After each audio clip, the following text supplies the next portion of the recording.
Welcome to the Relatable Oklahoma Realtors Podcast, the show that sets out to demystify the world of real estate. Whether you're a first-time home buyer, investor, or a realtor with years of experience, this is where real estate is discussed and explained. Join me now for our hosts, Stacey and Burl Stricker. Hi, this is Stacey Stricker. Hi, I'm Burl Stricker. We are doing our, I don't know what podcast, what number this is, but Oklahoma Relatable Realtors. And we're doing something new. We're going on Facebook Live. So that just started. I don't know if we'll do it the whole time. Do we want to do it the whole time? We'll see how it goes. See how many people watch. Burl and I'll have to figure out how to flip this camera over to him. No, don't do it. I'm going to do it. I have a We're here. face We're at home. for radio. Can I see you? There you go. You have a face for radio? I have a face so for radio. We're recording our podcast. We've got to do this. And then we're going to head to the basketball game. Merritt basketball. Yeah. So we kind of figured we'd do a year in review. That sounds good. Of 22. First, we mentioned it. I think we need to mention it again, is that we would love to hear you guys' show ideas, questions, maybe through our discussion, a question comes up or a comment or a thought, and you can send those to, what's your email? Stacey Carnes at Yahoo. Or you can message me on Facebook. There you go. Message Stacey. Yeah. Or do the email thing. Yeah. I think it'd be great if we could get some good questions or comments or thoughts, and then we can discuss those. I agree. So I'm going to flip this around on Burl while he's talking. So 2022 was a year of change in Burl's career. For sure. So you want to reflect on? Yeah, so I was in healthcare. I've been in healthcare for 24 years, nursing homes, assisted livings, a lot of, did some financial stuff in healthcare, and I got my real estate license in 2022. So that's a big excitement. I didn't completely get out of healthcare, but mainly the nursing home part and the assisted living part. And I'm just doing real estate and my home care, above all home care. So shout out to them. It's a lot of change. Lots of change. So what's my year in review thing? Here's my thoughts, is that at the beginning of 2022, the market was like really hot for real estate.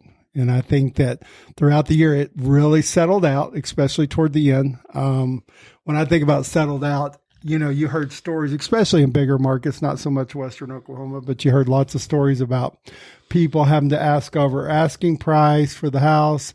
And I think two things happened. One is that market really stabilized. And then on top of that, I think interest rates gone up. We were talking to someone young recently, and they were saying that, they were talking about the interest rates.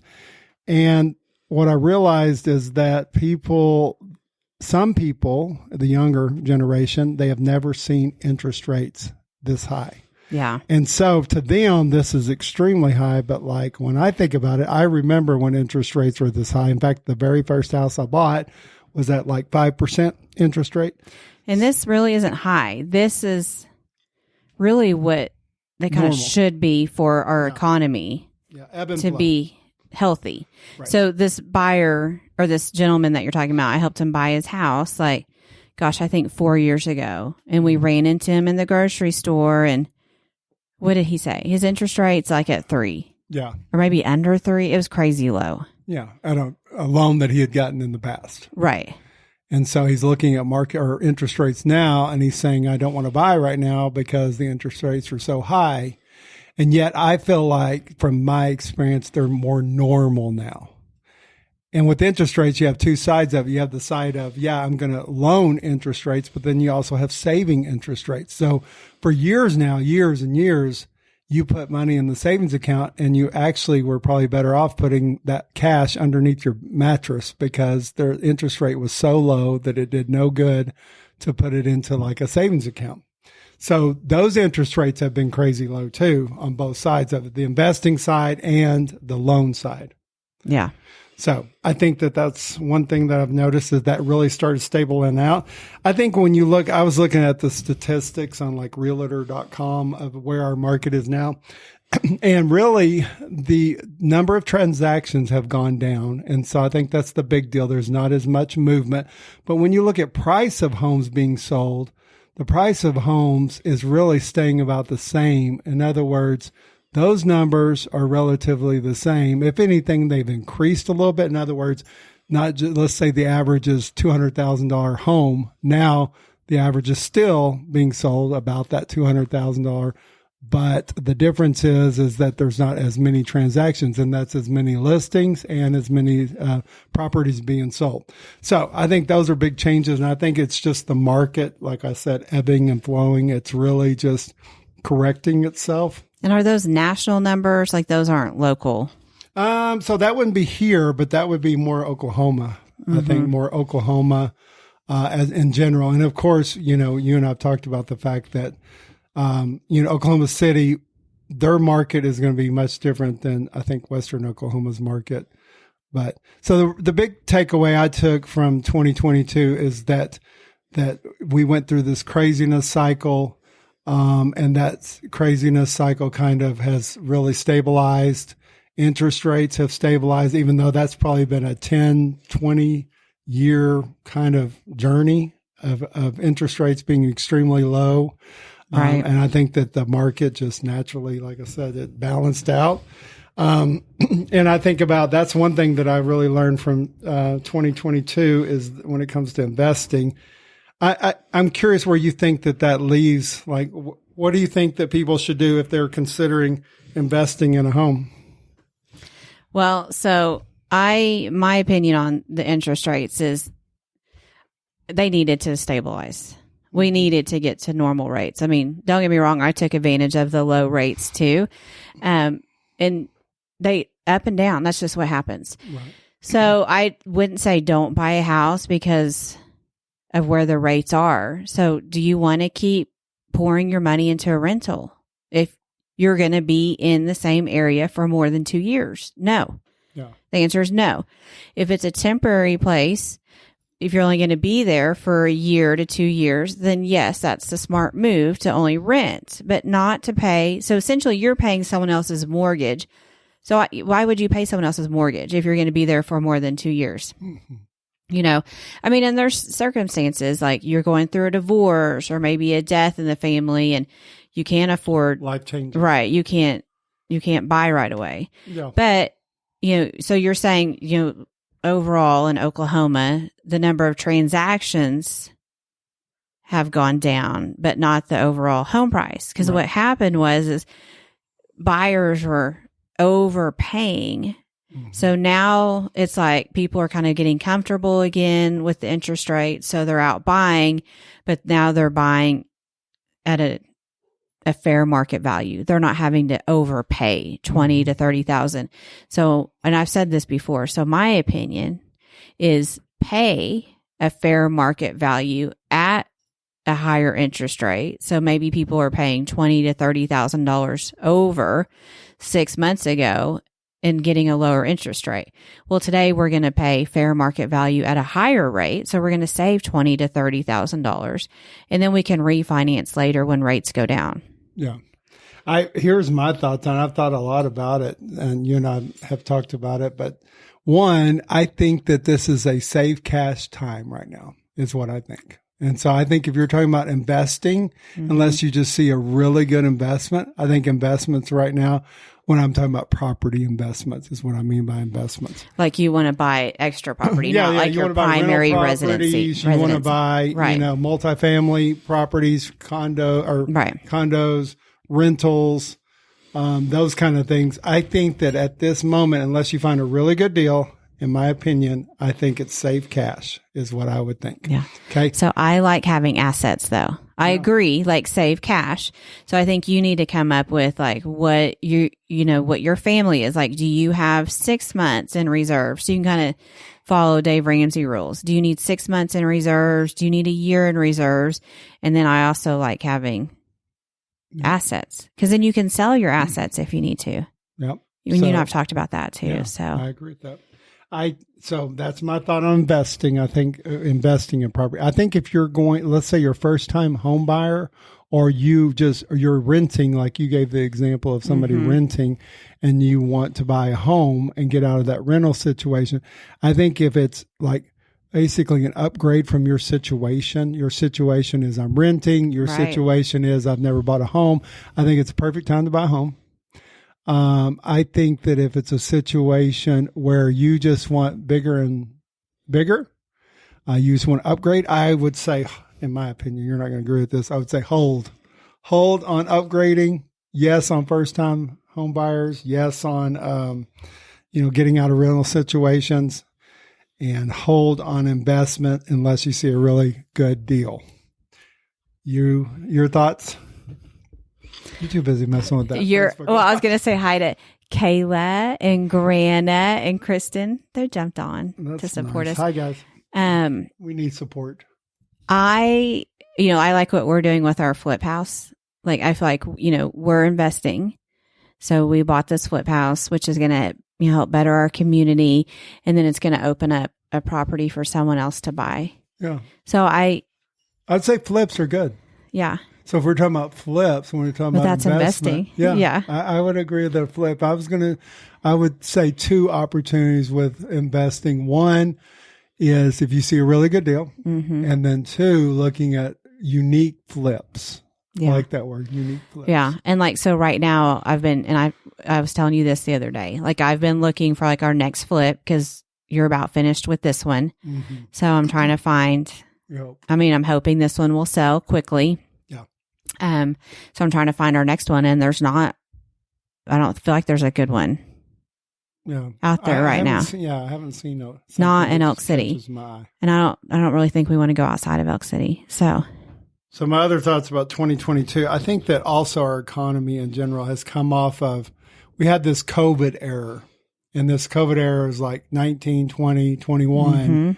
And I think that really affected our economy. And I honestly, to be honest with you, I feel like it affected it in a negative way. And what I mean by that is there was a lot of influx of what I call fake money. And that fake money was coming from the government giving, free money out. It also came from companies giving free money out.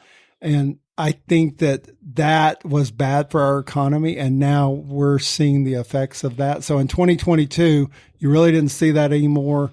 I know in healthcare, like nursing homes, hospitals, all these assisted livings, we're getting quite a bit of that money, and you won't see that anymore. But also at this point, it kind of, in 2022, it left our economy in this place where we didn't know if it was a good economy or a bad economy, which also affected interest rates. It also affected the amount of cash that people were holding on to. And so I think in 2023, I do think the economy will continue to go down a little bit, but I think that during a down economy, it's also going to create a lot of opportunity for investment, for property and real estate. Stacey? I have heard, and gosh, I can't quote you where I've heard this, but some of the most successful businesses were started in a downturn. And so what I've seen in our community are people buying properties to create businesses. So our friends, Chris and Aubrey Clark and her mom, Mary, bought 2 buildings that had been distressed for ever since I've lived here, which has been 16 years. And they are changing Elk City for the better. They've already opened up one, which is a men's store, which was desperately needed for Elk City, and it is doing phenomenal. Yeah. Stuff's happening downtown. The community center opened up. So I love to see that our community did not let COVID just shut them down, which is, I think, pretty amazing. Yeah. It's funny you bring that up because it's whether you're talking about a flip, taking a house in a distressed area or a distressed house and you're making it better for the neighborhood, or whether you're taking a business. And there's a lot of those Main Street type businesses that really, they seen their glory days a long time ago. And they create great opportunity. And I think in this economy, looking for those opportunities that you can take something that's maybe been around for a long time. Yeah. I think like me, as if I was a potential investor in something like that, the first thing that comes to mind is, oh my gosh, it's going to take a ton of money to renovate. Yeah. However, I think that that's where creative financing comes in place.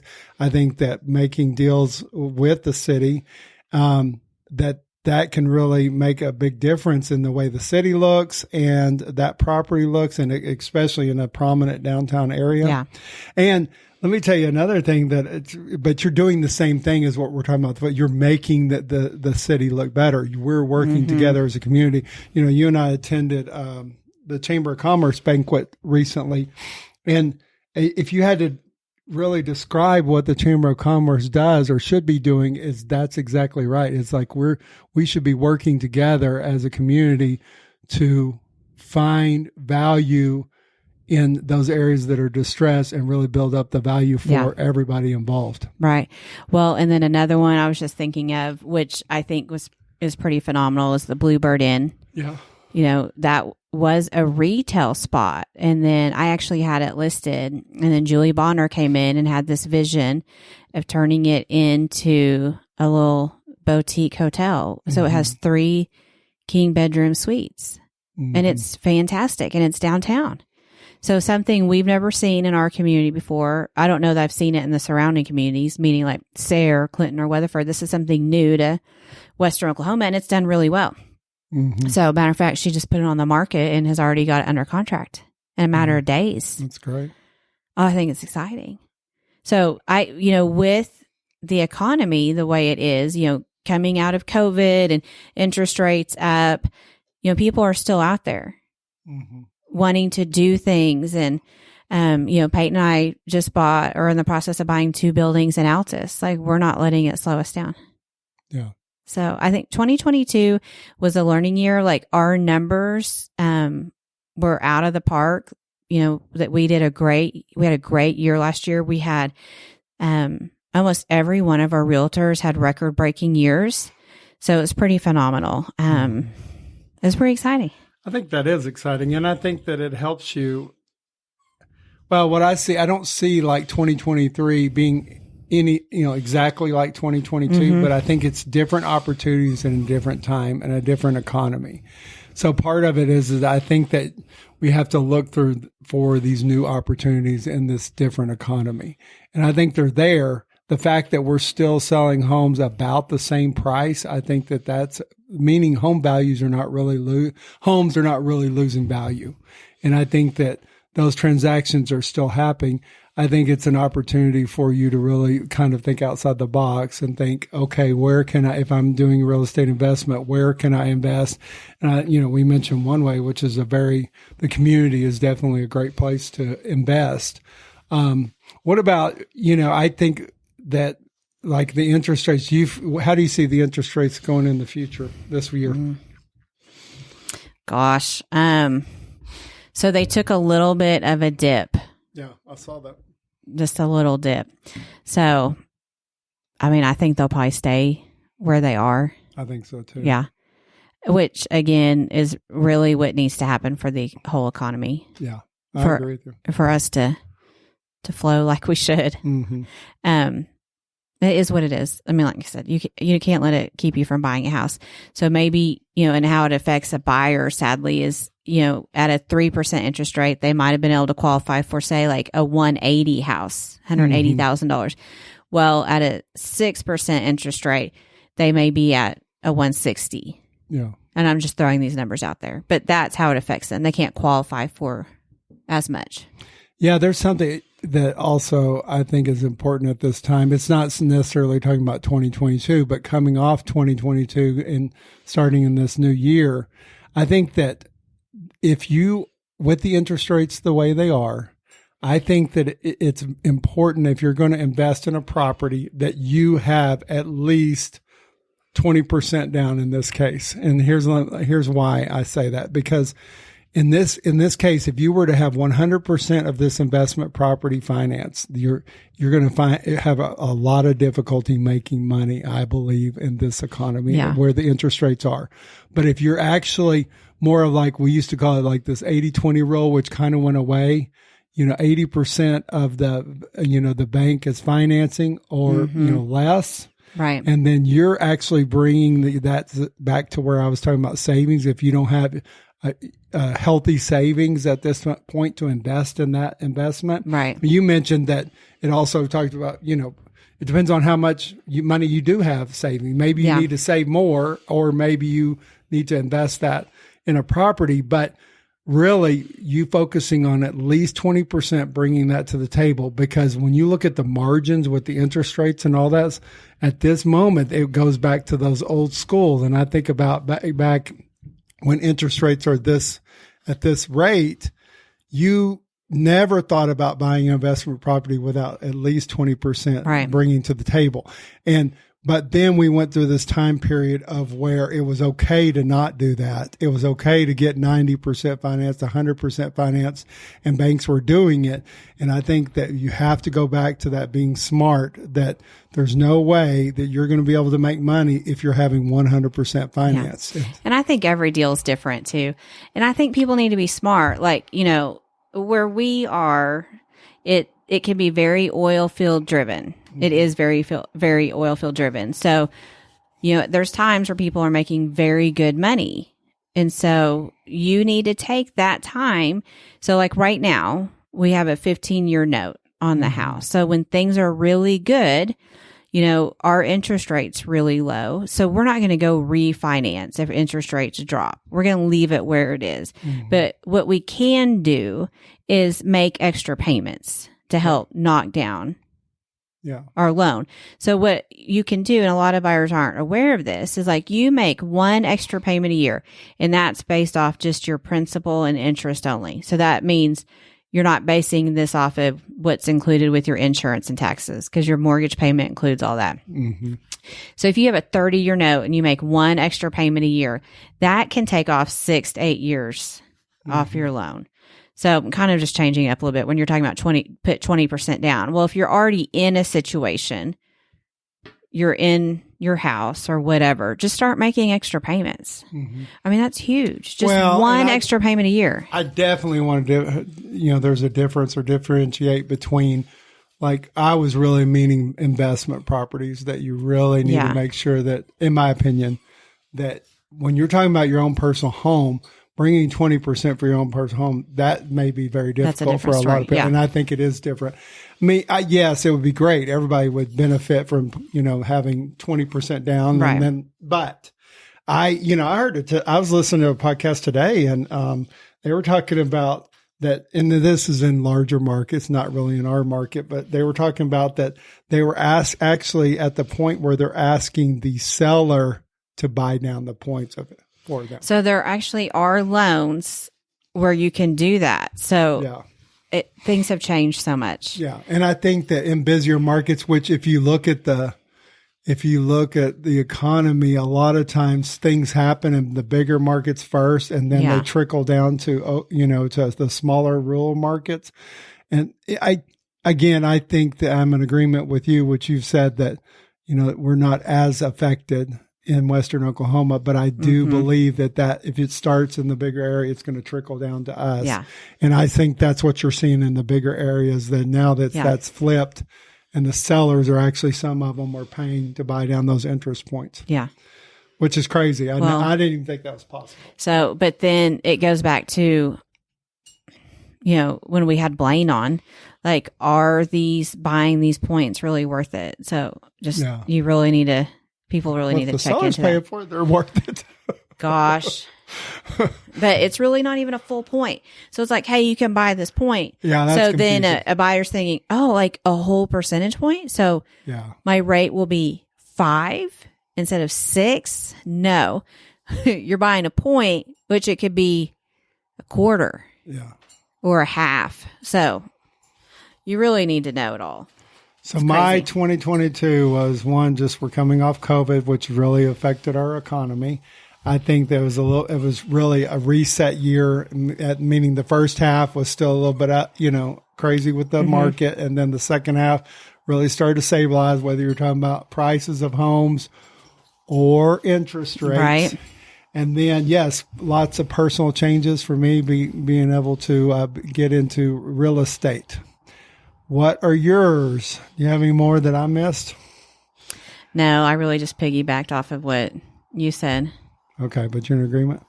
All right, so we're talking about 2023. So what's one, or here's I'll start so I don't put you on the spot, but here's my advice for 2023. If I really think about it, I think number one, I'm going to say it again. I think that this is a time to save some cash. Okay, so that's advice number one. You can't go wrong there. I think save some cash. I think Dave Ramsey does. You brought him up. He has a great formula for that. I think like if you don't have any money in savings, he says at least put $1,000 in case of emergency. And then I do believe you're right, like 6 months worth of, money. By the way, shout out to Sean Sugar. He's a friend of mine who is a Dave Ramsey coach. So he would be glad to, we're talking about savings. Hey, I'm also an endorsed local provider with Dave Ramsey. Yes, there you go. On the real estate side. I don't know what kind of coach Sean is, but go Sean. Yes. That's how I met Sean. That's awesome. A funny story, by the way. Yeah. So, and then my second is that read a book. I'm gonna suggest The Goal, and I cannot think of his name. He has a very long last name. It's an older book. It's called The Goal. I would suggest read that book. That book has probably impacted me business-wise more than any other book I've ever read. So I would say read The Goal. I think you need to look it up. Who is that? I need to look it up. I don't have my phone. Oh, my gosh. Go ahead. What do you have? So I feel like Burl was more prepared for this than I was. So I always agree with saving money. So, and Dave Ramsey, I'm real big on the financial freedom as well. We were just talking about that the other day. I'm also real big on teaching the kids about finances. We've talked about this before, like growing up, we didn't really talk about finances in our house. Like, how do you prepare for the future? I mean, and I have very smart, wonderful parents. So when Jordan graduated, this spurred it on for me. And so I think this is huge for parents. She got a lot of money for graduation, as a lot of kids do. And so when we were adding it up, I'm like, oh my gosh, we're going to go invest this money. We're not just going to sit on it. And then Addison, my younger daughter, who's 14, she goes and adds up the money that she has just sitting in her room that she's been given, like when grandparents come or whatever, just money over the years. And I'm like, oh my gosh, you have a lot of money. We're going to go invest that money too. So I took both the girls, you've heard the story, to Justin Cook, who's at the local Edward Jones. He's got his Edward Jones office. And I said, hey, I want you to talk to the girls and let's open up them accounts.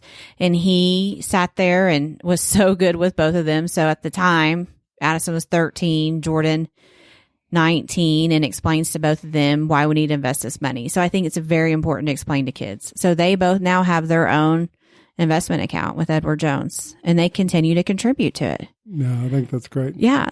So let's set them up for success. To take care of us. I think you bring up... You're not listening. I like to take care of us. Yeah. I think you bring up one really interesting point is that in the past, that was like, it was kind of a hush-hush. Yeah, you didn't talk about it. And I think that we've really, and really it's the new generation who's changed that mentality. And so I do think it's important that those are openly discussed and, and that you increase, it's not just financial intelligence with your kids, but it's also like this emotional intelligence. Yeah.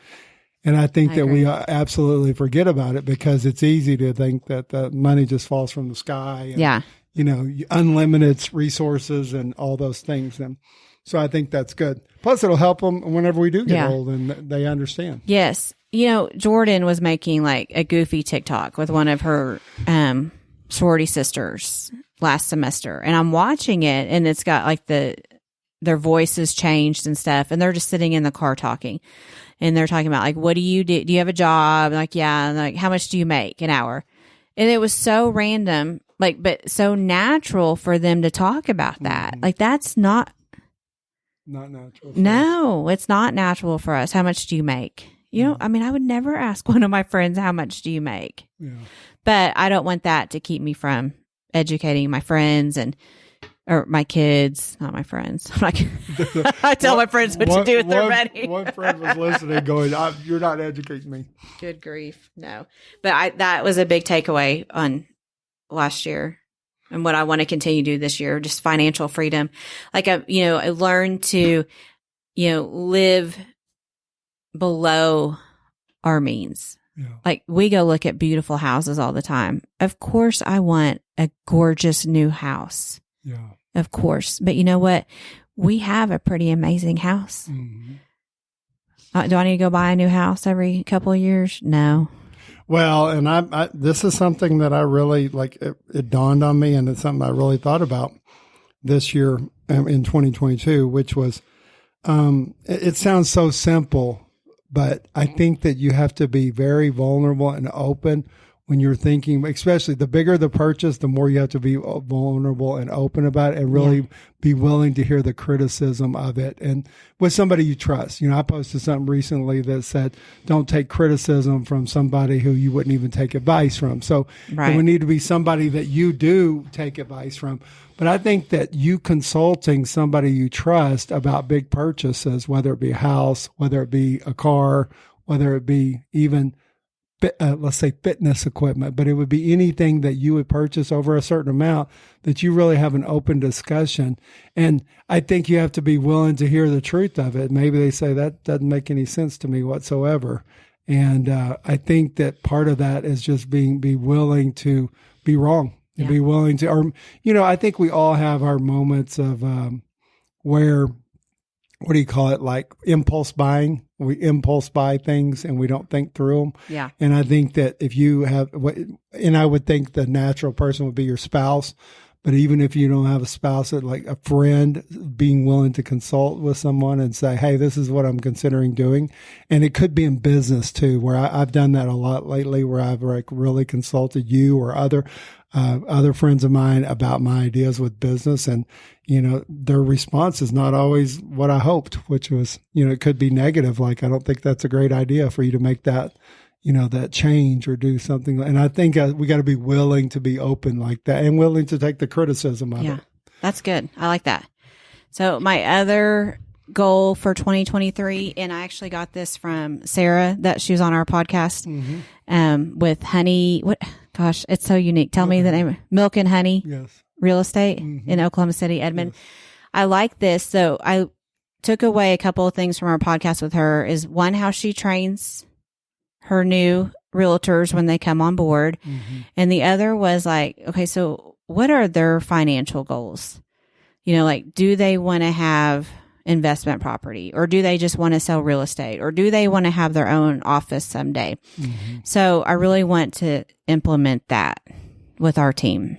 I think that's great because, number one, it's good to hear somebody else that's in the industry who has a different opinion or different thoughts, or they approach things differently, because it can help give you good ideas. And that's why I think it's like, if you're real estate, if you're with a different firm or you're with a different company, that it's okay to share. It's okay to, combine resources and be able to, bounce ideas off of each other. And, I've come to that conclusion that, like, they call them masterminds, like having a meeting or a brainstorming with other business people and just talking through it and helping each other, even though in some worlds you'd be competition, even though you are in different markets. Right. But I think it's collaborating is much better that way. Well, I really enjoy talking to her because she does a lot of things. And so I really like the idea of being more diverse.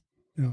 So that's good. Those are my takeaways. Well, you bring to mind, like with me, with starting my real estate career and get my license, is that, I may have bought and sold a lot of properties and did those type of things and dealt with rentals, but I definitely still need a lot of training when it comes to real estate. And, through me going through this process, I've also, seen with other realtors that they are struggling because they don't have the information or they didn't receive the training. And so I see how important that training is because, I could have been just thrown out and said, good luck, and really made a mess of it. So I think that any of those the more training, I think the better, will definitely help new agents and help people trying to succeed in this business. Yeah. So let's talk about our personal financial goals for 2023. So you and I, we decided that we're going to discuss that. And I'm going to throw out mine first, and then you can tell me your thoughts. Now, the reason I say mine first, in other words, I thought about it. Some of them because we talked about it. But it's not necessarily saying, these are my thoughts, and then, of course, I want to hear your thoughts, or you may say, I don't like that direction or whatever. Number one, I would like in 2023 for us to pay out any debt that we can pay off, whether it be credit cards, whether it be, and it kind of goes back to that saving cash. I think you have two ways to save cash. Yes, you definitely need an emergency fund, but the other one is getting rid of any debt that you can get rid of. And that way you have, that extra of cash flow. So I think us getting rid of unnecessary debt in 2023 would be pretty important. I think the second thing is I would like to see us do 2 more flips in 2023. So in this year, and really, I would say with the completion of this flip would be probably right at 6 months, something to that. I mean, maybe a little bit longer, which unfortunately tears into, this year's first 6 months. But I think that if you go from the point of like selling it to, and you go 6 months out, I was trying to do 2 more flips. I personally would like for us to look for more of a commercial out of one of those flips, be able to do something more commercial or retail or something to that neighborhood, but 2 more flips. Right. The third thing that I would like to do and I would say towards the end of the year, not necessarily at the beginning, but I would really want us to continue looking for, we're wanting to invest in land, or it's specifically me, is that I really want to run cattle again and have land. And so I believe towards the end of 2023, that time frame would be a good time frame for us to, look. We'll continue looking, but really, make that decision towards the end of 2023.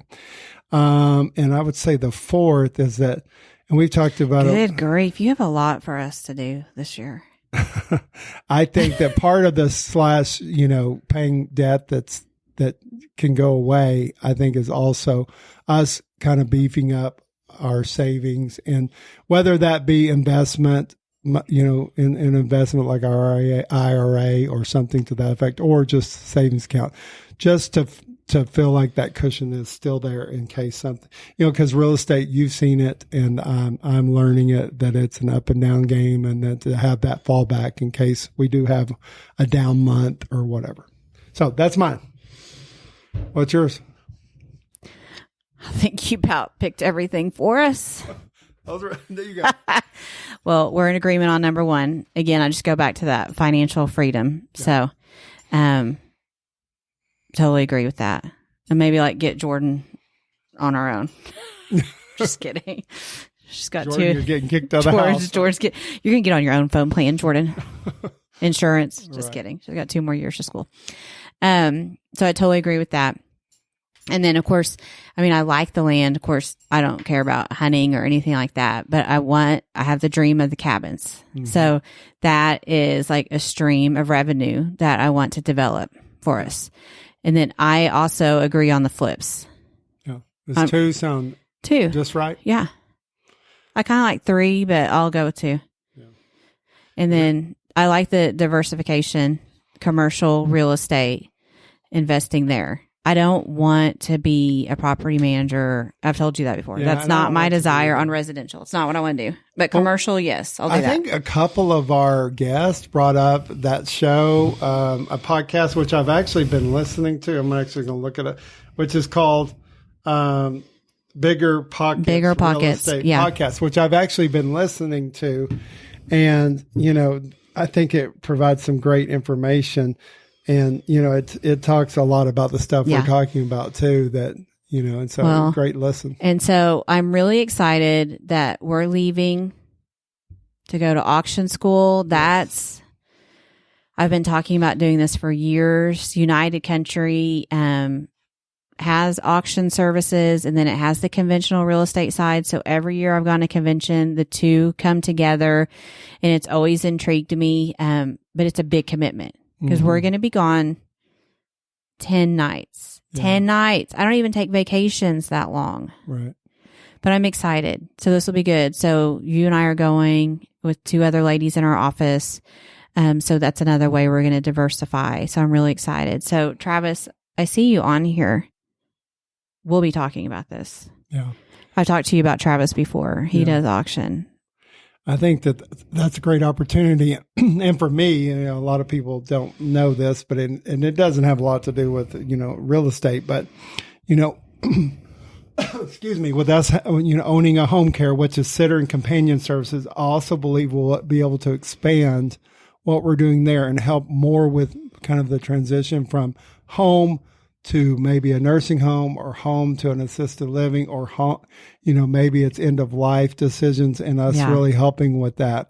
That's a huge burden that is very difficult to navigate in 2020. It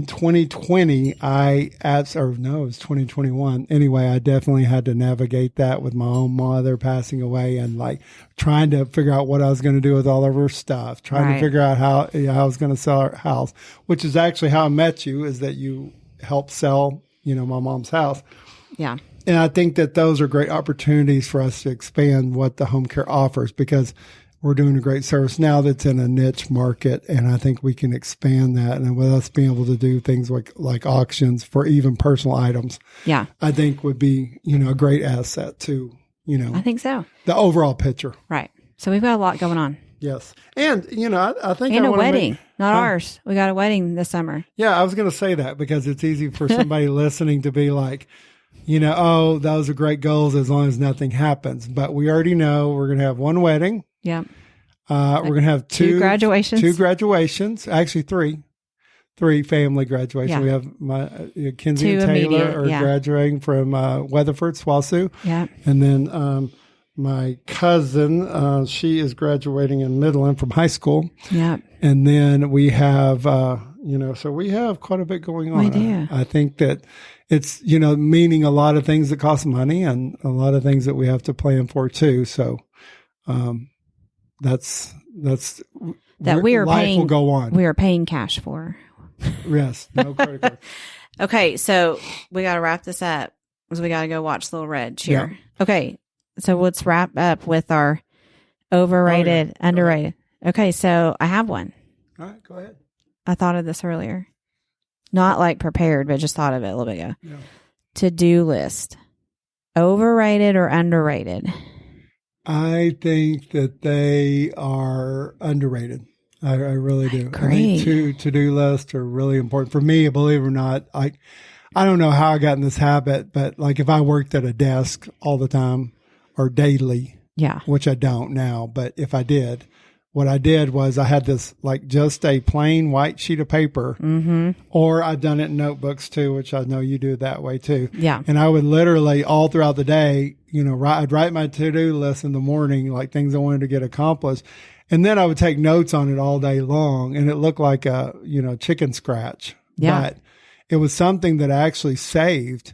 And whenever I was working in the nursing home industry, I also would use, and I've used it for years, which was old school. I would take index cards. I'd put it in my pocket. And I found those in your shirt pocket. I would take notes on it all day long. And I train people to do it that way. Yeah. And for me, it was like my to-do list, but it's also reminders as things came along during the day that I needed to do that. So I think it's underrated. I agree. And I don't like the phone as much, like to-do lists in the phone, notes in the phone. Yeah. I think there is, and you see a lot of writing on this. There literally is something to writing it down. I mean, I like to see it. Like it sits in front of me on my desk. And then there's something about like marking it off. Yeah. And I come back to it the next day. So it's there. Yeah. So I live by my to-do list. And then if I'm at home and it's something I need to add to it for tomorrow, then I email it to myself so I don't forget. So that's okay. Budgets. Budgets. I think they're definitely underrated. I thought you were about to say over. They're underrated. I think that, I've been doing budgets almost my entire career. And what I see is that a lot of companies, a lot of people personally, they do not budget. And so it's kind of like going into it all willy-nilly. And, the answer is always that you overspend. And the answer is that you always didn't spend where you wanted to. And you had no plan. And that's exactly what happened. Yeah. And I don't think we do it enough. We need to do it a lot more. Yeah, I agree. So, and I think it's not just doing the budget. Like we could say, okay, here's our 2023 budget.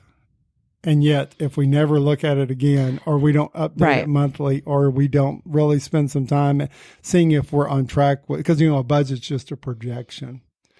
So that's the thing. You have to go back and review it every month and see if it's actually, if you're on track, if it's accomplishing what you want to do. Yes. And I think when it comes to debt, Dave Ramsey does have a good plan, which is basically start with the smallest, knock that out, and move up. And I think that if you're struggling trying to figure it out, if you go with that simple plan, I think that you have the ability, and that comes through budgeting. You have to really think about it. And then you have to see how far were you off at the end of the month. Yeah. So I think that you and I have been about 50% on that. We come up with plan, but then we haven't always gone back and looked at it like we needed to. And that could be a great 2023. I feel like you just need to take that over. Right. All right. You have another one? Home cooked meals. Home cooked meals. Again, I'm going to go with underrated. I think that, that family time is super important. You don't miss that until you don't have it. You know what I mean? When you're in a place where let's say you work out of town, or let's say, you're going through a divorce, or let's say that you're just going through change, then there's probably nothing, you don't know that you miss it until you actually have eaten fast food for the last 30 days. And then you really miss home cooked meals, and you really miss that family time. So that's my thought. That's good. Yours? So overrated. So overrated. Oh my God. Really? You should know that. Oh, no. Yeah. No. If someone else did the cooking, I'd probably be all for it. Yeah.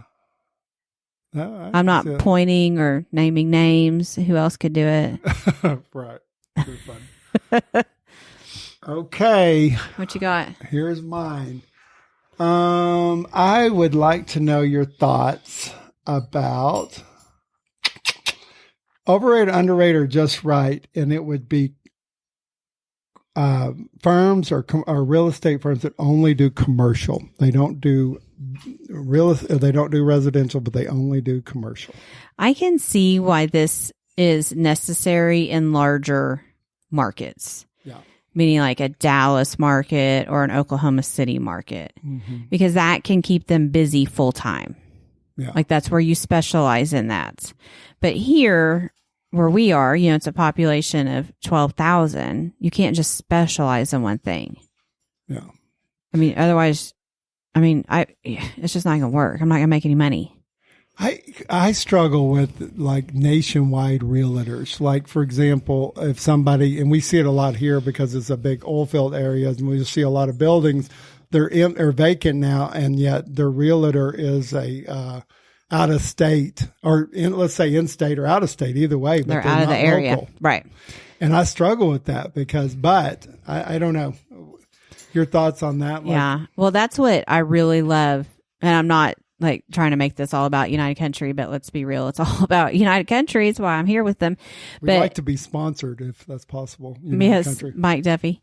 But, with United Country, that gives us the opportunity to work all of those where we can be successful and push it out to all of those buyers and sellers. So, we are very fortunate. So we can specialize in commercial. We don't have to specialize in one thing. We can work commercial, but you're right. So, you have, and you see it here, there's signs of commercial properties. Well, that broker is 2 hours away, and we've shown those properties and the doors have been open. They're not out here checking on them. Mm-hmm. The signs are hanging off, like the old business signs hanging off the property, and the owner is trusting that broker to look out for that property.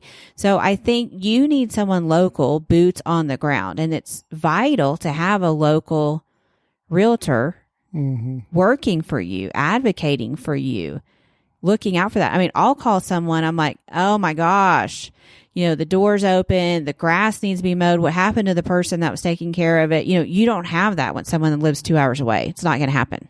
Yeah. Good. So, and we can specialize in all of it. I see that. That's kind of what I've seen is that it doesn't seem personalized to me. Yeah. It doesn't seem personalized service to me.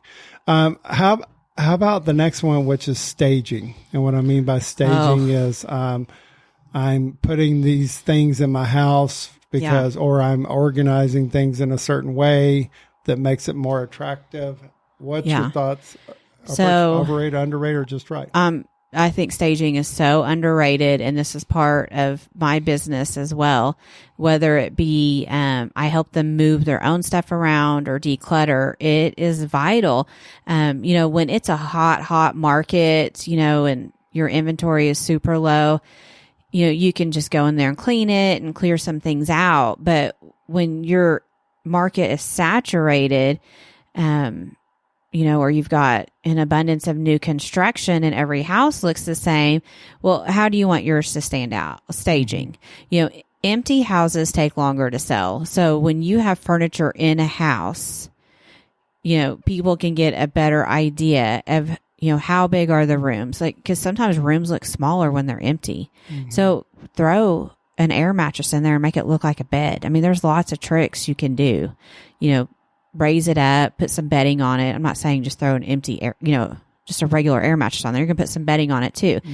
Right. But staging is huge. It makes a big difference. And we've proven it in our office multiple times. Yeah. Okay. I've actually just my little thought on that is that like when it comes to our flip house, I'm doing the work, but yet you are the one deciding colors. You're the one deciding, certain things. And it's because really we're preparing for the staging. It's like, we know that this is the color pattern that we want. Right. We know we're going to do this. And so I think that staging, you've really helped me realize that staging is important. Yeah. And we're not really picking, that's the thing with our flip house is, I like everything we're doing, but we're not personalizing it to our taste. Oh, for sure. Yeah, I agree with that. Okay, last one. Your thoughts over, under, or just right. Cats. You're going to get people mad at me. That's what your thoughts. Is it underrated, overrated, or just right? So overrated. I am not a cat fan. Cats are overrated. And every time I go into a listing and they have a cat, that cat knows I don't like it. Yeah. And they try to come in and out of my legs, and it drives me nuts. No, I don't want to pet your cats. No. What's the most amount of cats you've seen in one listing? I can't really say I've been to one that's has a crazy cat person. So I'm pretty fortunate on that. Now, I've been to some where they smell terrible because it doesn't take much. Yeah. Right. So what are your thoughts? Well, I'm a big fan. Yes, I don't want multiple cats. I don't want to become the crazy cat guy, but we have a cat, and that cat is a ninja outside. Yes, he stays outside, and he comes back looking all beat up, but yet he's out there killing. I'll say he's a good country cat. He's killing moles in the yard and reducing the population of moles. That makes me happy. So I agree. I think he's a good cat. Yeah. All right. Well, thank you guys so much for taking the time to listen. Really, if you remember back to why we started this podcast, we really just want to share information. We want to know your thoughts. And we're just trying to help, and we're trying to just discuss different topics that we think people are interested in. So if you have a topic, please email us or message us, and we'll be happy to discuss that topic. Please like, follow, review. Those things help us a lot, and share with your friends. Hope you guys have a great day.